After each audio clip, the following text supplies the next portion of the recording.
Bismillahirrahmanirrahim. Welcome to my channel. Today in this lesson we shall be discussing some important topics related to the chapter reptiles. I am Umair Ahmed. In today's lesson we shall be discussing about the concept of amniotic egg, the discussion about extra embryonic membranes, and we shall also be discussing the characteristics of reptiles. Before going into detail, all the students are requested to have a notebook and write down all the important notes. یہاں سے ہم اپنے lecture کا آغاز کرتے ہیں. Reptiles, birds اور mammals جو کہ ورٹیبریٹ کے بڑے بڑے گروپس ہیں، ان کو ایک ساتھ ایمنیوٹک یا ایمنیوٹس میں رکھا گیا ہے. ایمنیوٹک ایگ کی پہچان ایکسٹرا ایمبریونک میمبرین سے ہوتی ہے. وہ ایگ جس میں ایکسٹرا ایمبریونک میمبرینز پائے جاتے ہیں، اس قسم کے ایگز کو ایمنیوٹک ایگز کہا جاتا ہے. یہ ایکسٹرا ایمبریونک میمبرینز کون کون سی ہیں؟ اس میں شامل ہے کاریون، ایمنیون، ایلنٹوئس اور یاکسیک. نیکسٹ سلائیڈ میں ہم ان کے بارے میں ڈیٹیل سے ڈسکس کریں گے اور یہ بھی بتائیں گے کہ ایکسٹرا ایمبریونک میمبرینز کو یہ نام کیوں دیا گیا ہے. ڈائیگرام میں دکھائے گئے لیئرز جن کو لیبل کیا گیا ہے، ایمبریو سب سے سینٹر میں موجود ہے. ایمبریو کے فوراً بعد جو دوسری لیئر ہے اس کا نام ایمنیون ہے. یوک جو کہ ایگ میں یلو کلر کا فوڈ میٹیریل ہوتا ہے، وہ بھی آپ دیکھ سکتے ہیں. ان کے بارے میں آگے جا کے ڈسکس کرتے ہیں. The presence of amnion is responsible for the name of amniotic egg. Amnion کی وجہ سے ان ایگز کو amniotic eggs کہا جاتا ہے، اور اسی وجہ سے ریپٹائلز، برڈز اور میملز کو اس گروپ ایمنیوٹس میں رکھا گیا ہے.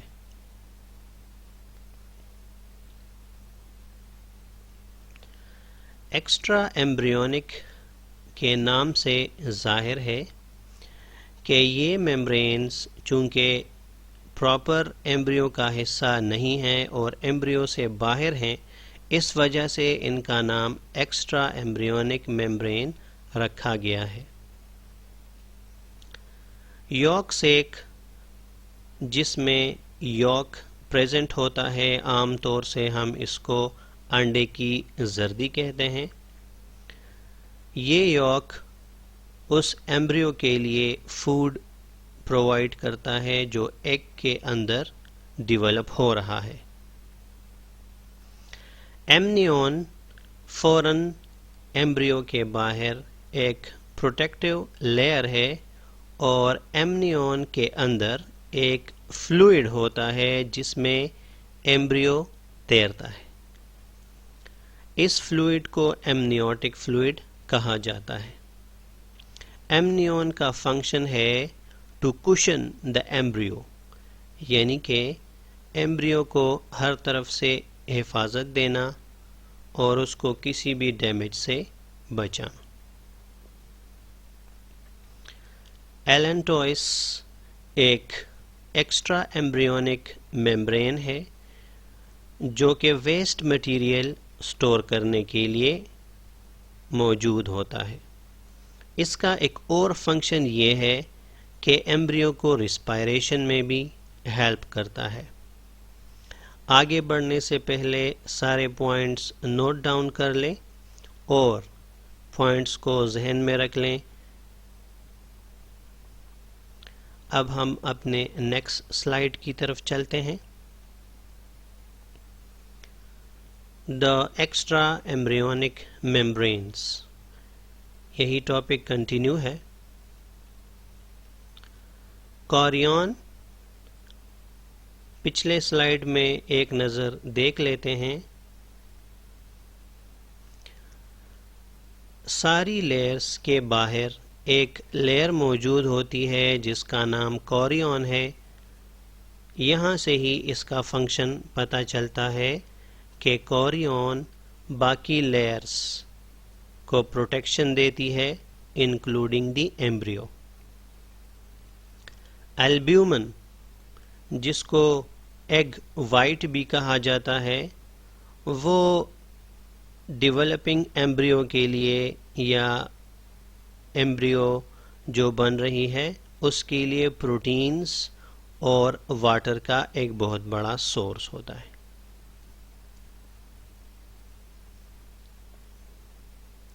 ان ایکسٹرا ایمبریونک میمبرینز کو جلدی سے ریوائز کر لیتے ہیں. یوک سیک میں یوک موجود ہوتا ہے جو کہ ایمبریو کے لیے فوڈ کا سورس ہے یا ریزرو ہے. ایمنیون ایمبریو کو ہر طرف سے کور کرتی ہے اور اس کو کسی بھی ڈیمیج سے بچاتی ہے.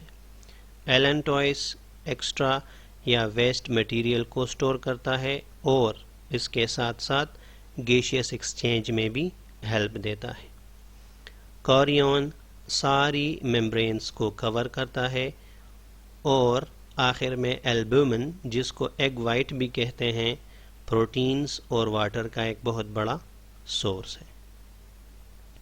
اس وجہ سے کہ ریپٹائلز، برڈز اور میملز میں ایمنیوٹک ایگ پایا جاتا ہے، سائنٹسٹ کا خیال ہے کہ پرانے زمانے میں ریپٹائلز، برڈز اور میملز ایک ہی قسم کے آرگینزم سے ایوالو یا ارائز ہوئے ہیں. اپنے نیکسٹ سلائیڈ کی طرف چلتے ہیں جو کہ ہے سروے آف ریپٹائلز یا general characteristics of reptiles. Reptiles کو جب کبھی بھی ہم دیکھتے ہیں تو اس کے اسکن کے اوپر اسکیلز نظر آتے ہیں اور ان اسکیلز کو ایپیڈرمل اسکیلز کہا جاتا ہے. یہ اسکیلز سائز میں کافی چھوٹے ہوتے ہیں اور سنیکس وغیرہ پہ زیادہ ویزیبل ہوتے ہیں. اس کے علاوہ ریپٹائلز کی اسکن میں گلینڈز بہت ہی کم ہوتے ہیں یا بالکل نہیں ہوتے اور ان کی اسکن ایمفیبینس سے اس لیے بھی بہت مختلف ہے کہ ایمفیبینس کی اسکن میں کافی گلینڈز ہوتے ہیں جبکہ ریپٹائلز کے اسکن میں گلینڈز بہت ہی کم ہوتے ہیں. اس وجہ سے ریپٹائلز کی اسکن کافی ڈرائی بھی رہتی ہے. ریپٹائلز جیسے کہ لیزرڈز اور کروکوڈائلز کو دیکھا جائے تو ان میں 2 پیئر آف لمبز ہوتی ہیں یعنی آگے اور پیچھے ایک ایک پیئر. ان لمبس کی خصوصیت یہ ہے کہ اس میں اکثر 5 یا 5 انگلیاں بھی ہوتی ہیں، لیکن ریپٹائلز کا وہ گروپ جس کو سرپنٹیز کہتے ہیں جس میں سنیکس شامل ہیں ان میں یقیناً لمبس نہیں پائے جاتے. ریپٹائلز جیسے کہ کروکوڈائلز وغیرہ چونکہ کافی بڑی جسامت کے ہوتے ہیں اس وجہ سے ان کا اسکیلیٹن کافی سٹرونگ اور بونی ہوتا ہے. اس کے علاوہ ان کے اسکل کی یعنی کھوپڑی کی ایک خصوصی بات یہ ہے کہ اس میں ایک آکسیپیٹل کونڈائل بون پایا جاتا ہے. آکسیپیٹل کونڈائل وہ بون ہے جو کہ کھوپڑی کو گردن کے بون کے ساتھ کنیکٹ کرتا ہے. ریسپائریشن جس طرح کے پچھلے ایمفیبینز میں ڈسکس ہوا تھا وہاں پہ 3 قسم کی ریسپائریشنز پائی جاتی تھی، لیکن ریپٹائلز میں صرف ایک ہی قسم کی ریسپائریشن ہے جس کو پلمونری ریسپائریشن کہتے ہیں اور وہ لنگس کے ذریعے ہوتی ہے.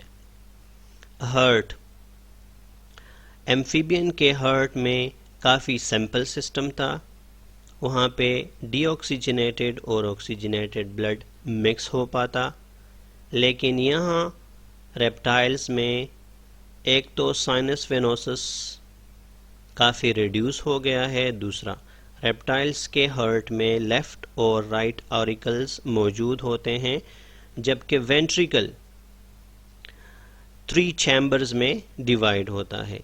3 چیمبرز میں ڈیوائیڈ ہونے کا کیا مطلب ہے، یہ ہم آگے جا کے ڈسکس کریں گے۔ اور کروکوڈائلز میں وینٹریکل 2 چیمبرز میں پراپرلی ڈیوائیڈ ہو جاتا ہے، جس کی وجہ سے آکسیجنیٹڈ اور ڈی آکسیجنیٹڈ بلڈ آپس میں نہیں مکس ہوتے۔ یہاں پہ ہم نے لکھ دیا ہے۔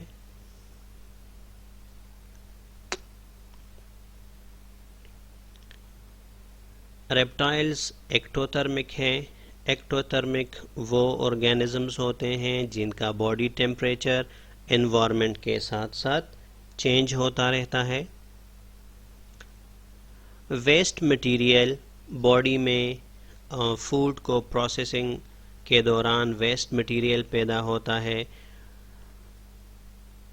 وہ ویسٹ مٹیریل ریپٹائلز میں یورک ایسڈ کی شکل میں بنتا ہے۔ یورک ایسڈ چونکہ پانی میں زیادہ ڈیزولو نہیں ہوتا اور یورک ایسڈ کو ایکسکریشن کے لیے زیادہ پانی بھی درکار نہیں ہوتا، اس وجہ سے ریپٹائلز میں یورک ایسڈ بنتا ہے۔ اس کے بارے میں ایکسکریشن کے ٹاپک میں بھی ڈسکس کریں گے۔ اور ایکسکریٹری آرگنز جن کے ذریعے یوریا یا یورک ایسڈ بنتا ہے وہ ہیں کڈنیز۔ ریپٹائلز میں فرٹیلائزیشن انٹرنل ہوتی ہے اور میلز اور فیمیل سیپریٹ ہوتے ہیں۔ اس کے علاوہ ریپٹائلز کے ایگز کیلکیریس شیل ان کے اوپر ہوتا ہے، وائٹ کلر کا شیل جو کہ مرغیوں کے ایگز کے اوپر بھی ہوتا ہے، اس کو کیلکیریس شیل کہتے ہیں کیونکہ وہ کیلشیم سے بنا ہوا ہوتا ہے۔